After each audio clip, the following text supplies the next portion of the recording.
Anita Bryant is a former Miss Oklahoma, a pop singer with 3 gold records to her credit. Until just lately, she's been identified with nothing more controversial than orange juice. Well, today she's at the center of a human rights controversy raging in Dade County, Florida, where earlier this year the county commission made it illegal to discriminate against homosexuals in hiring and in housing. She will use any form, the church pulpit, a letter-writing campaign, or television talk shows. For several years I've been praying for God to revive America. And when word came that there was an ordinance in Miami that would allow non-homosexuals to teach my children, God help us as a nation to stand in these dark days. There are many evil things that would claim, under the disguise of discrimination and under civil rights, would claim the civil rights of our children.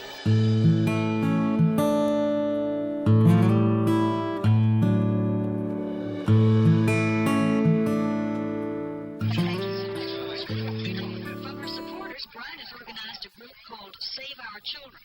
The campaign gathered 60,000 signatures and may force a public vote on the amendment. Their fight has provoked a counter-movement that has polarized the public. Ruth Shack is the county commissioner responsible for the amendment. It is not illegal to be a homosexual in the state of Florida. I can't imagine living in a community that would say to a segment of its population, I'm sorry, we will not allow you to have a decent place in which to live. I'm sorry, you cannot hold a job here simply because of your particular preference. According to the Word of God, it's an abomination to practice homosexuality. And the same is true for, like Archbishop Carroll, who took the stand that he would go to jail rather than to hire known homosexuals into their schools. And our pastor said that he would do the same and would even burn the school rather than allow them to be taught by homosexuals.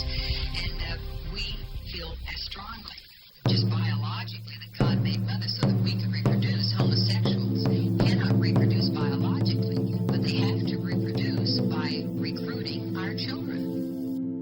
Bryant's campaign was not happening in isolation. Across the 1970s, conservative Christian activists were organizing around a widening set of cultural and political conflicts, including abortion. Good evening. In a landmark ruling, the Supreme Court today legalized abortions. Abortion is completely a private matter to be decided by mother and doctor in the first 3 months of pregnancy.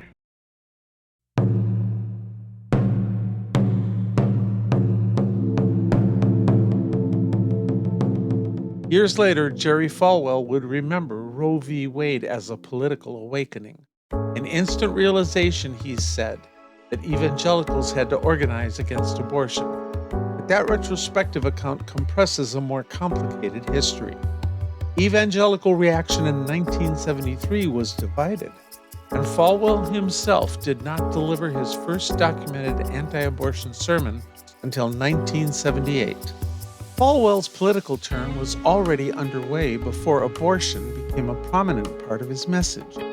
In the bicentennial year of 1976, his I Love America rallies fused evangelical revivalism with patriotic spectacle. Touring state capitals, he portrayed the country as spiritually endangered and urged conservative Christians to enter politics. By the decade's end, Falwell had become a national spokesman for a movement prepared to take organizational form. In 1979, Falwell and allied activists gave the emerging coalition an organization, the Moral Majority. Its first presidential campaign targeted not a secular incumbent, but a fellow evangelical, Jimmy Carter. Carter's faith was sincere, but he would not make conservative Christian doctrine the government's mandate. In 1980, much of the white evangelical vote shifted to Ronald Reagan, helping bind conservative evangelical identity more tightly to Republican power.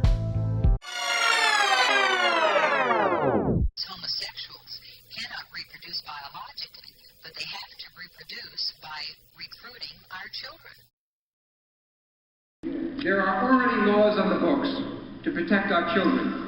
There are Supreme Court rulings in this country that said that blacks should be treated like property. There are Supreme Court rulings in this country that said that women could not vote. Can't you understand where that will lead to? It's my duty to make this announcement. Both Mayor Moscone and Supervisor Harvey Milk have been shot and killed.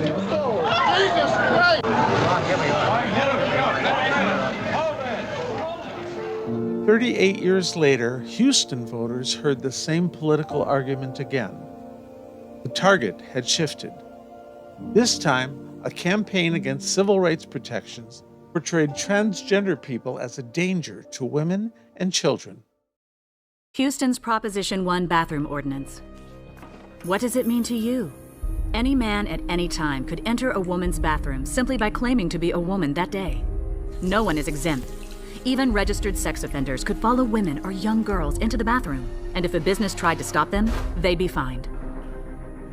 Protect women's privacy. Prevent danger. Vote no on the Proposition 1 bathroom ordinance. It goes too far.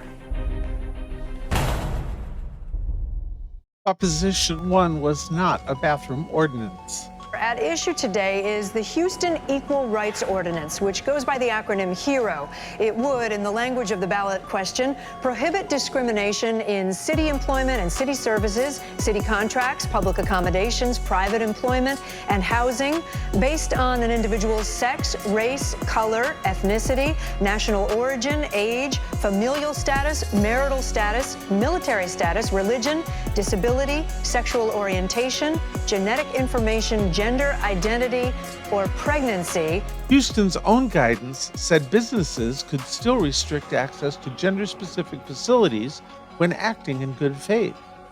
Harassment and assault remained crimes. The advertisement did not document a threat. It staged one. Even the organization's name was a revival. Stephen Hotze had led an earlier campaign for Houston in 1985. There weren't any politicians in the parade this year. But does that mean gays are losing political power? To Steve Hotze, it does. Things have changed since 4 years ago.